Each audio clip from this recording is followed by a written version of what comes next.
À Kinshasa, le pape François est accueilli par le Premier ministre de la République démocratique du Congo et un bouquet de fleurs remis par des enfants. Après son départ de l'aéroport, il est acclamé par la foule sur sa route qui court après la papa mobile. Le président Félix Tshisekedi l'a ensuite reçu au Palais de la Nation. Le discours du pape, très attendu, a tenu toutes ses promesses. Le souverain pontife n'a pas hésité à dénoncer le colonialisme économique qui, selon lui, se déchaîne en RDC et dans toute l'Afrique. Ôtez vos mains de la République démocratique du Congo. Ôtez vos mains de l'Afrique. Cessez d'étouffer l'Afrique. Elle n'est pas une mine à exploiter ni une terre à dévaliser. L'Afrique doit être maîtresse de son destin. Cette visite est une étape importante pour le pape. Avec 45 millions de fidèles, la RDC compte la plus grande communauté catholique d'Afrique subsaharienne. Même si elle doit faire face à la concurrence des pentecôtistes, l'Église catholique reste dominante dans le pays. À Kinshasa, les habitants placent beaucoup d'espoir dans cette visite pontificale. Ils attendent des messages de paix. Nous avons foi dans ces visites de pape dans notre pays. Vous voyez, pape, c'est un homme de Dieu.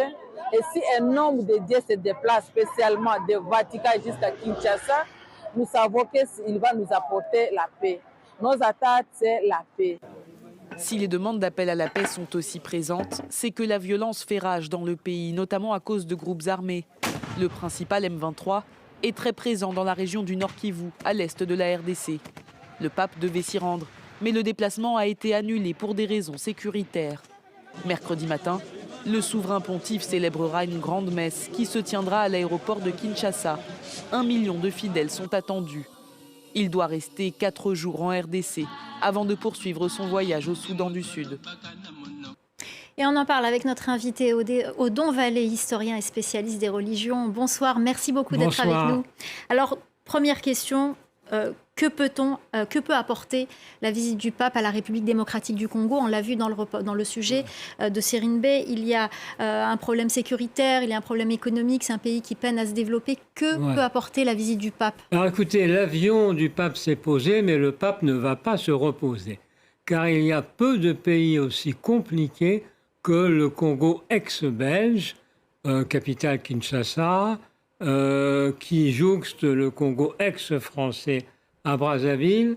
Et en définitive, comme le disait et l'écrivait le général de Gaulle dans ses mémoires de guerre, vers l'Orient compliqué, je volais avec des idées simples. Alors moi, je pense que le pape a été instruit par ses collaborateurs de certaines difficultés. Par exemple, il a du mal à trouver des collaborateurs africains au Vatican qui sont en situation numérique assez inférieure. Et d'autre part, il voudrait faire, à mon sens, comme Dag Hammarskjöld, ancien secrétaire général de l'ONU suédois et protestant, et qui a donné sa vie au Congo, c'est-à-dire il voulait que les Congolais, surtout pauvres, ne soient pas brutalisés par des Européens, etc. Le pape, il ne veut pas la guerre, le pape, il ne veut pas de conflit, il veut simplement pacifier progressivement ce pays qui fait quand même 130 millions d'habitants, qui est grand comme 4 fois la France. Et finalement, ce n'est pas la plus mauvaise idée. Mais le vrai problème, c'est que les évêques congolais font beaucoup plus de politique que de religion. Alors justement, quel rôle joue l'Église catholique en République démocratique du Congo, politiquement parlant? Alors, c'est le contraire de la France, car il y a eu un arrêt du Conseil d'État, je crois, en janvier 1956, qui interdit à des prêtres ou à des évêques de conseiller de voter le dimanche suivant aux élections pour Dupont ou pour Durand. Là, au Congo, les évêques disent, voilà, ce parti politique, ce président, c'est pas ce qu'il faut.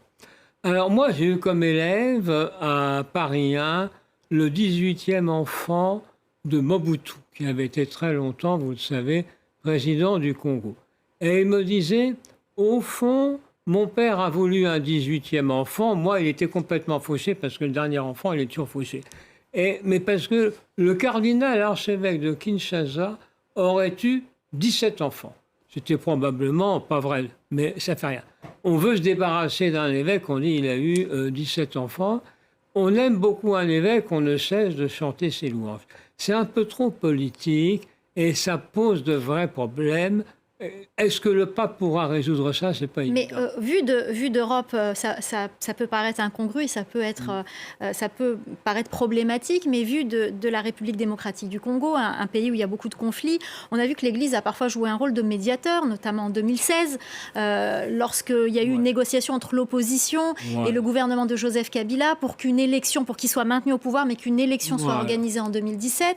On sait aussi qu'ils sont très présents sur le terrain, qu'ils occupent aussi là où les services publics ne sont pas là. 45% des dispensaires sont reliés à l'Église, idem 30% pour les écoles, donc dans le domaine de l'éducation. Donc ils ont quand même un rôle positif.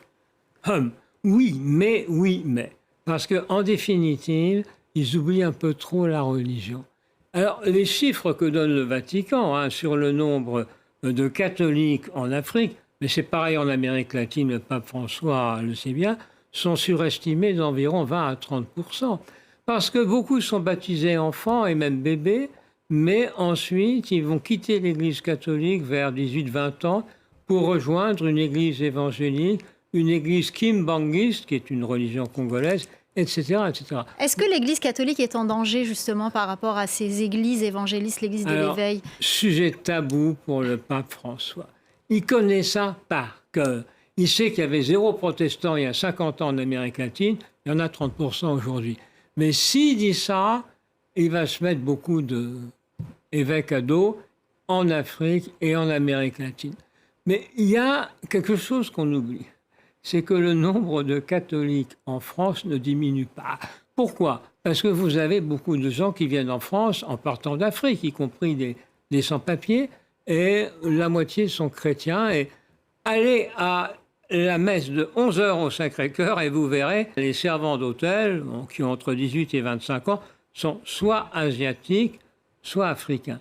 Mais le plus curieux est que finalement, c'est très catholique, parce que catholikos en grec, ça veut dire universel. Donc plus le cœur est rempli de gens de couleurs de peau différentes, meilleur c'est. Le problème, c'est que ça, on ne le sait pas en France. On n'arrête pas de dire qu'on manque de fidèles, c'est pas vrai. Et on n'arrête pas de dire qu'on manque de prêtres, mais on prend les prêtres d'Afrique. L'Afrique manque de prêtres et le Congo manque de prêtres. Alors, dernière question, qu'est-ce que le pape peut apporter de par son message à la République démocratique du Congo d'un point de vue sécuritaire? On voit que le pays est ravagé par la guerre, notamment dans l'Est. Il y a une centaine de milices dans l'Est de la RDC. Est-ce que ça peut vraiment apporter un changement? Non.